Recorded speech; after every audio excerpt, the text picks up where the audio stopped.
नमस्कार मित्रांनो. गेली 7-8 महिने कोरोना या जागतिक संकटामुळे आपल्यात नैराश्य उदासी आहेच आणि सतत दुःखद घटना आपणाला ऐकायला मिळत आहेत. तरुणांसाठी सर्वात दुःखद गोष्ट म्हणजे बेरोजगारी. या नैराश्याच्या वातावरणात तरुणांसाठी एक सुखद व आनंदाची बातमी म्हणजे महाराष्ट्र शासनाकडून पोलीस शिपाई, पोलीस कॉन्स्टेबल पदासाठी मेगा भरतीची घोषणा करण्यात आलेली आहे. आज आपण या व्हिडिओमध्ये पोलीस शिपाई म्हणजेच पोलीस कॉन्स्टेबल पदासाठी नवीन नियमानुसार परीक्षार्थींची भरती होणार आहे.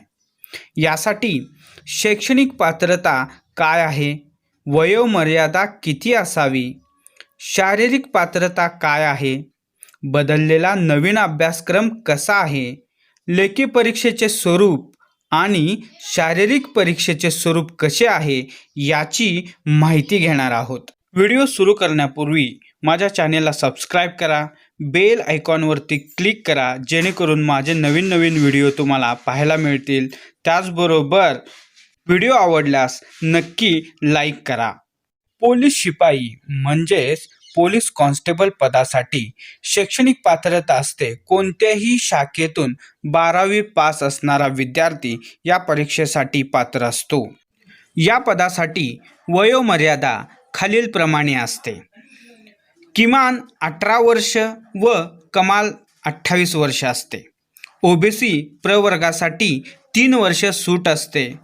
SC ST प्रवर्गासाठी 5 वर्ष सूट असते. पोलीस कॉन्स्टेबल पदासाठी शारीरिक पात्रता निकष पुढीलप्रमाणे असतात. पुरुष किमान उंची 165 सेमी, महिलांसाठी किमान उंची 155 सेंटीमीटर असे असते. फक्त पुरुषांसाठी छाती किमान 79 सेमी व फुगवून 5 सेमी वाढवता आली पाहिजे. ही परीक्षा नवीन अभ्यासक्रमानुसार म्हणजेच नवीन पॅटर्ननुसार होणार आहे. यामध्ये प्रथम लेखी परीक्षेचे स्वरूप काय आहे हे पाहूया. लेखी परीक्षा ही एकूण 5 विभागामध्ये विभागलेली आहे. प्रत्येक विभागासाठी 20 गुण आहेत. म्हणजेच ही परीक्षा 100 गुणांची आहे. लेखी परीक्षेचे स्वरूप बहुपर्यायी म्हणजेच वस्तुनिष्ठ म्हणजेच ऑब्जेक्टिव्ह आहे.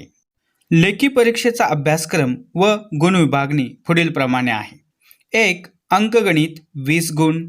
2. सामान्य ज्ञान व चालू घडामोडी 20 गुण. 3. बुद्धिमापन चाचणी 20 गुण. 4. मराठी व्याकरण 20 गुण आणि मोटार वाहन चालवणे 20 गुण.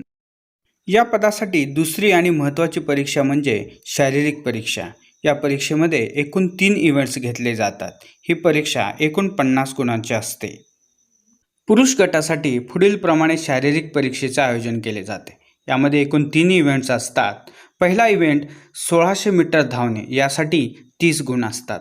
दुसरा इव्हेंट 100 मीटर धावणे यासाठी 10 गुण असतात आणि तिसरा इव्हेंट गोळाफेक यासाठी 10 गुण असतात.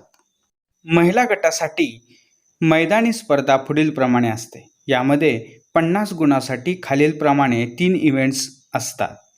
800 मीटर धावणे 30 गुण, 100 मीटर धावणे 10 गुण आणि लांब उडी 10 गुण.